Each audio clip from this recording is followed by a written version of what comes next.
We live in critical times. Each and every one of our families is under attack.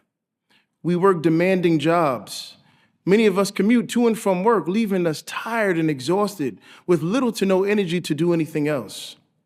For those of us in school and our young ones, to deal with peers, teachers, it can be mentally as well as physically exhausting.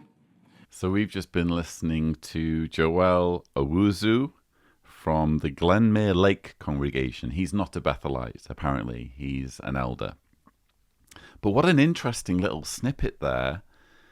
It seems as though the Jehovah's Witness disdain for education, it just can't help but seep through, can it? They really don't like young ones learning things from anywhere other than the Jehovah's Witness organization. I think that's kind of obvious at this point, because he's talking about pressure and trials that people have to contend with. And he's just straight up listing peers, teachers. For those of us in school and our young ones, to deal with peers, teachers. Oh, yeah, imagine having to deal with teachers. If you're a young Jehovah's Witness, how dare these teachers give us homework and teach us about stuff? I mean, if anyone were listening to this who isn't a Jehovah's Witness, I would hope they would just be scratching their heads thinking, why are teachers a bad thing?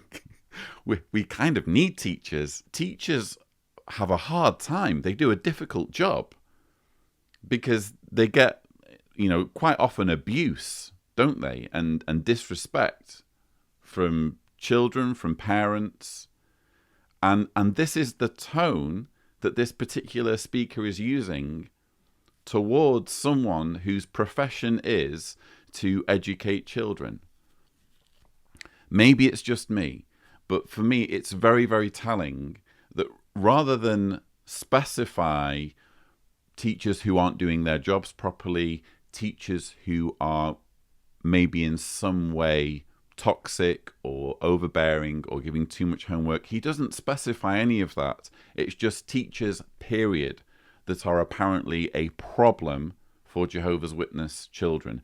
And I think anyone who's spent time in the Jehovah's Witness culture will understand why it is such a huge deal.